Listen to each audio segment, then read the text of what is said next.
कालरात्रे नमः। धार्मिक कथा के अनुसार माँ कालरात्रि का जन्म माँ चंडी के मस्तक से हुआ था। माँ कालरात्रि की उत्पत्ति चंड, मुंड और रक्तबीज जैसे विशालकाय राक्षस को मारने के लिए हुई थी। चंड और मुंड को मारने के साथ ही उन्होंने रक्तबीज नामक राक्षस का भी संहार किया। अंधेरे की तरह गहरा चमकता रंग, 3 नेत्र, बिखरे हुए बाल, यही माँ का 7वां विग्रह स्वरूप यानी कालरात्रि रूप है। माँ के तीनों नेत्र ब्रह्मांड के गोले की तरह गोल है। उनके गले में विद्युत जैसी छटा देने वाली सफेद माला सुशोभित है। माँ की 4 भुजाएं हैं जिनसे वे भक्तों को शुभ फल प्रदान करती हैं। इसी कारण माँ को शुभंकरी भी कहा जाता है। माँ का वाहन गधा है। साधकों द्वारा उनका स्मरण सहस्त्राधार चक्र में ध्यान केंद्रित करके किया जाता है। माँ ब्रह्मांड की समस्त सिद्धियों की प्राप्ति के लिए राह खोल देती हैं और साधक को अक्षय पुण्य की प्राप्ति होती है। माँ की 4 भुजाओं में से 2 शस्त्र हैं। एक में खड्ग, दूसरी में कांटेदार कटार, दूसरी ओर एक हाथ में अभय मुद्रा और दूसरी वर मुद्रा में रखकर माँ भक्तों को वर प्रदान करती हैं। माँ का ऊपरी तन लाल रक्तिम वस्त्र से और कटी भाग बाघ के चमड़े से ढका रहता है। माँ नकारात्मक, तामसी और राक्षसी प्रवृत्तियों का किनारा करके भक्तों को दानव, दैत्य, राक्षस, भूत, प्रेत आदि भयानक शक्तियों से उनकी रक्षा कर अभय प्रदान करती हैं। उनकी उपासना से प्रतिकूल ग्रहों द्वारा उत्पन्न होने वाले बाधाएं भी समाप्त होती हैं और भक्त अग्नि, जल, जंतु, शत्रु आदि भय से मुक्त हो जाते हैं। नवरात्र के 7वें दिन इस रूप की पूजा अर्चना कर गुड़ का नैवेद्य अर्पित करने से साधक को शोक मुक्त रहने का वरदान देती हैं और भक्तों के घर में दरिद्रता भी नहीं आने देती हैं। अब 7वें अध्याय की कथा कहते हुए महर्षि मेधा कहते हैं, दैत्य राज्य की आज्ञा पाकर चंड और मुंड चतुरंगिनी सेना को साथ लेकर हथियार उठाए हुए देवी से लड़ने के लिए चल दिए।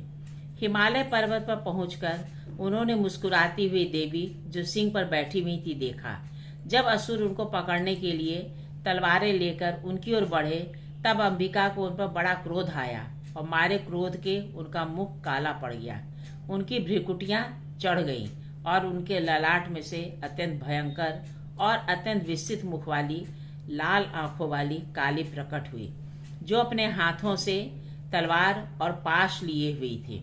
वह विचित्र खड्ग धारण किए थी तथा चीते के चर्म की साड़ी एवं नर मुंडों की माला पहन रखी थी।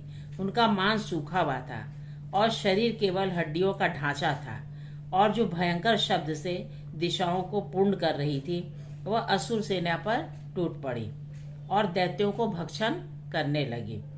वह पार्श्व रक्षकों, अंकुशधारी महावतों, हाथियों पर सवार योद्धाओं और घंटा सहित हाथियों को एक हाथ से पकड़ पकड़ कर अपने मुंह में डाल रही थी।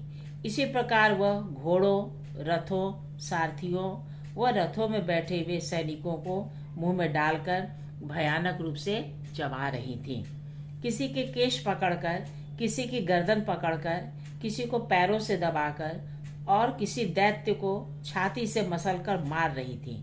वह दैत्य के छोड़े हुए बड़े बड़े अस्त्र शस्त्रों को मुंह में पकड़कर अक्रोध में भरकर उनको दांतों से पीस रही थी। उसने कई बड़े बड़े असुर भक्षण कर डाले, कितनों को रौंद डाला, कितनी उसकी मार के मारे मर गए, कितनों को उसने तलवार से मार डाला, कितनों को अपने दांतों से चबा डाला। इस प्रकार से देवी ने क्षण भर में संपूर्ण दैत्य सेना को नष्ट कर दिया। यह देख महापराक्रमी चंड काली देवी की ओर लपका और मुंड ने भी देवी पर अपने भयानक बाणों की वर्षा आरंभ कर दी और अपने हजारों चक्र उस पर छोड़े। उस समय चमकते हुए बाण और वह चक्र देवी के मुंह में प्रविष्ट हुए। वो इस प्रकार दिख रहे थे मानो बहुत से सूर्य मेघों की घटा में प्रविष्ट हो रहे हों। इसके पश्चात भयंकर शब्द के साथ काली ने अत्यंत जोश में भरकर विकट अट्टहास किया। उसका भयंकर मुख देखा नहीं जाता था। उसके मुख में श्वेत दांतों की पंक्ति चमक रही थी। फिर उसने तलवार हाथ में लेकर हुम शब्द कहकर चंड के ऊपर आक्रमण किया और उसे केश पकड़कर उसका सिर काटकर अलग कर दिया। चंड को मरा हुआ देखकर मुंड देवी की ओर लपका, परंतु देवी ने क्रोध में उसे भी अपनी तलवार से यमलोक पहुंचा दिया। चंड और मुंड को मरा हुआ देखकर उसकी बाकी बची हुई सेना वहां से भाग गई। इसके पश्चात काली चंड और मुंड के कटे हुए सिरों को लेकर चंडिका के पास गई और प्रचंड अट्टहास के साथ कहने लगी, हे देवी, चंड और मुंड दो महादैत्यों को मारकर तुम्हारी भेंट कर दिया है। अब शुंभ और निशुंभ का तुमको स्वयं वध करना है।